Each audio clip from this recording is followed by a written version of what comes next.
Adnan train থেকে নামলেন।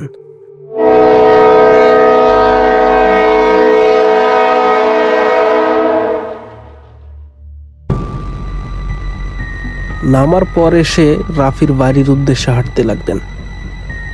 রাফি ও আদনান দুই বন্ধু, তারা একই অফিসে চাকরি করে। রাফির বাবা খুব অসুস্থ, তাই রাফি আগেই বাড়িতে চলে এসেছে এবং আদনানকে আসার কথাও বলেছে। তাই 3 দিন পরে আদনান আজ রওনা হয়েছেন রাফির বাড়ির উদ্দেশ্যে। না, ভাবছিলাম তো দিন থাকতে যেতে পারবো, এখন তো অনেকটাই রাত হয়ে গেছে। অচেনা পথ, কিভাবে যে যাব কি জানি। গ্রামের পথগুলো এমনিতেই একটু ভয়ানক হয়, আরো অচেনা রাস্তা, কিভাবে যে যাব। আদনান এই সমস্ত কথা একা একা ভাবছেন এবং হাঁটছেন।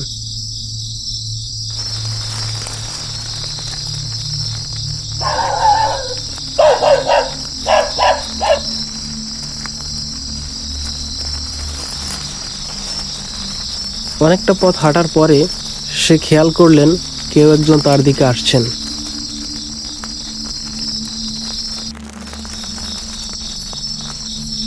এবং যেই তার কাছে এসে পৌঁছালেন তখন তাকে জিজ্ঞাসা করলেন, এই যে ভাই, আমাকে কি বলবেন রাফির বাড়িটা কোথায়? ও ভাইয়া, আপনি রাফির বাড়ি যাবেন? রাফির বাড়ির পথটা তো ভালো নয়, সামনে ভয়ানক কিছু জায়গা আছে। কিভাবে যে যাবেন? আমিও তো আপনার সাথে যেতে পারবো না, কারণ আমার একটু কাজ আছে, আমাকে যেতে হবে। যে আপনি সোজা হাঁটতে থাকেন, প্রায় 20 মিনিটের মতো হাঁটলে আপনি রাফির বাড়ি পেয়ে যাবেন। ধন্যবাদ আপনাকে, তবে আপনি যে বললেন ভয়ের কথা, আসলে কি কিছু আছে? ভাই, আপনি ভয় পাবেন না, যান, সমস্যা হবে না। রাত তো বেশি হয়নি, এখন তো 9টা বাজে। হ্যাঁ, 9টাই তো বাজে, কিন্তু 9টা তো গ্রামে অনেক রাত, বলেন।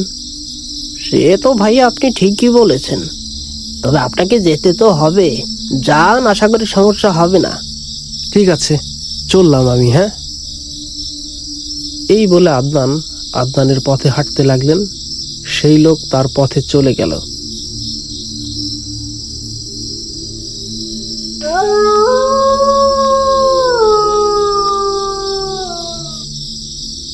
কেমন যেন শেয়ালের ডাক, ঝিঝি পোকার ডাক, একেবারে নিস্তব্ধ নিরিবিলি হয়ে আছে। মনে হচ্ছে একটা পাতা যদি নিচে পড়ে সেটার শব্দটাও কানে ভেসে আসছে। আগে মায়ের কাছ থেকে শুনেছি রাতে গ্রামের রাস্তায় নাকি শিয়ালের ডাক শোনা যায়, সেটা তো আজকে নিজের কানেই শুনতে পাচ্ছি। না জানি মা যে গল্পগুলো বলতো সেই গল্পের সত্যতা আজকে মনে হয় দেখতে পাবো। এই কথা বলে সে হাঁটতে লাগলো।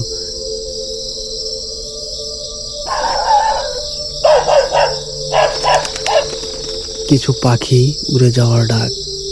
রাতের বেলায় একা হাঁটতে থাকলে এবং এগুলো শুনলে নিজের ভিতরে একটু ভীতি সৃষ্টি হয়।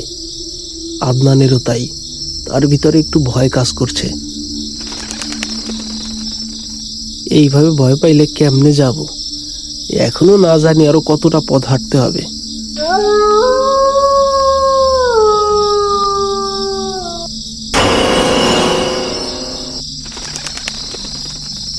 হঠাৎ করে আদনান খেয়াল করলো একজন মধ্যবয়স্ক লোক কোথা থেকে যেন হঠাৎ করে এসে তার সামনে দাঁড়িয়েছে। কি রে আদনান, এত রাতে তুমি আসলে কেন বাবা? কে আপনি? আরে, আমাকে চিনতে পারছো না? আমি তো রাফির বাবা। ও, ভালো আছেন কাকা? আপনি এখানে কি করছেন এত রাতে? আপনি তো অসুস্থ, তাই না? হ্যাঁ, আমি অসুস্থ।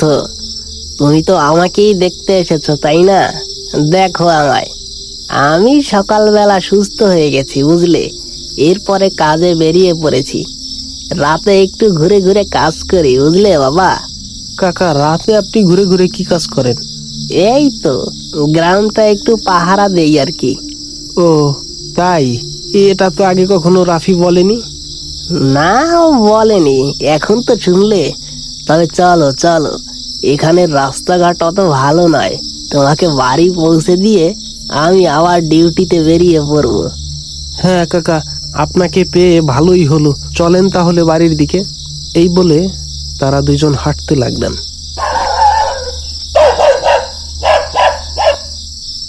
তো বাবা, তুমি কেমন আছো বলো তো? এই তো কাকা, আপনাদের দোয়ায় আছি ভালোই। চাকরি বাকরি কেমন চলছে? চলছে কাকা, কোনো মতে চলছে। রাফিকে একটু খেয়াল করে রেখো বাবা, থাকে তো তোমার কাছেই।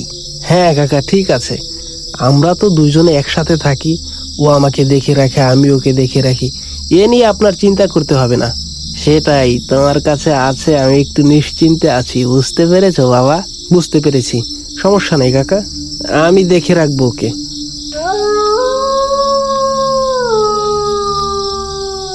এই যে জায়গাটা দেখছো, এটা কিন্তু খুবই খারাপ। সামনে ভয়ানক কিছু ঘটনা ঘটতে পারে, তুমি বিচলিত হবে না, ঠিক আছে? না কাকা, বিচলিত হওয়ার কি আছে? আপনি আছেন না, আপনি তো সাথে আছেন, তাই না? হ্যাঁ, আমি তো সাথে আছি, তবে তুমি বিচলিত হইও না। আচ্ছা কাকা। এরপরে তারা দুজনে হাঁটতে লাগলেন। হঠাৎ করে আদনান শুনতে পেলেন, আদনান, এই আদনান, তুই ওনার সাথে কোথায় যাচ্ছিস? আয় এদিকে আয়। কাকা আমাকে বুঝি কেউ নাম ধরে রাখছে?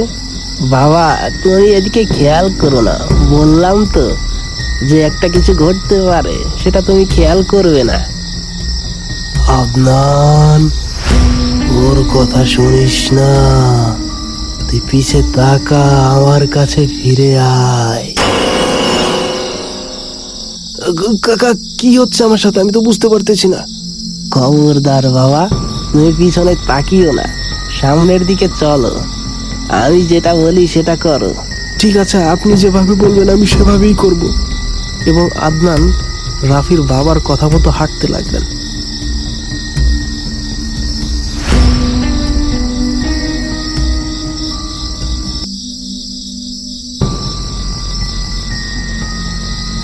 আদনান, এই তো আমাদের বাড়ি, তুমি যাও, আমি আমার কাজে চলে যাব, বুঝলে?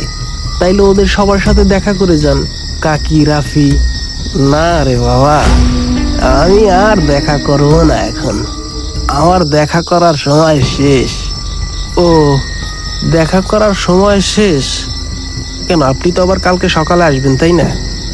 না না, আর সকালেও আমার আশা হবে না। তাইলে কখন আসবেন?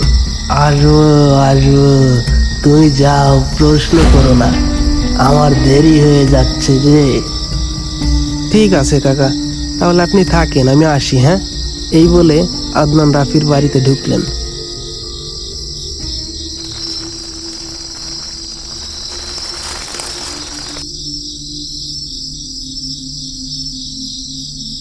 কিরে রাফি, কেমন আছোস তুই? এই তো আছি ভালো, কিন্তু হঠাৎ করে তুই কোথা থেকে এলি রে? এই তো আসলাম, তুই তো বললি তোর বাবা অসুস্থ, তাই তাকে দেখতে আসলাম। কিন্তু কাকার সাথে তো পথেই আমার দেখা হয়ে গেল। সে বাড়িতে আসলো না, বলল যে তার নাকি কাজ আছে। আমাকে বাড়ির দিকে এগিয়ে দিয়ে সে তার কাজে চলে গেল। কি বলছিস? বাবা তোকে এগিয়ে দিয়ে গেছে? বাবা তো আজকে সকালে মারা গেছে, তাকে তো সেই বাঁশবাগানে মাটি দিয়ে এসেছি। কি বলছিস? তাহলে কাকা যে আমার সাথে বাড়ি পর্যন্ত আসলো, আমি বললাম বাড়িতে আসতে, সে বলল যে না, আমার কাজ আছে, আমি এখন যেতে পারবো না, তুমি যাও বাবা। আদনান, বাবা আর নেই, বাবা সকালে মারা গেছে, মারা গিয়েও তোকে এগিয়ে দিয়ে গেল, কারণ এই রাস্তাটা খুবই ভয়ানক। সে জানতো তুই আসবি, তুই যাতে বিপদে না পড়স, তাই তোকে এগিয়ে দিয়ে গেল, বুঝলি? সেটাই হবে হয়তো। এরপরে আদনান বুঝতে পারলেন রাফির বাবা তাকে বাড়ি পর্যন্ত কেন এগিয়ে দিয়ে গেছেন। কারণ রাস্তাটা ছিল ভীষণ ভয়ানক এবং পথে সে যা শুনেছিল সবটাই সত্য ছিল।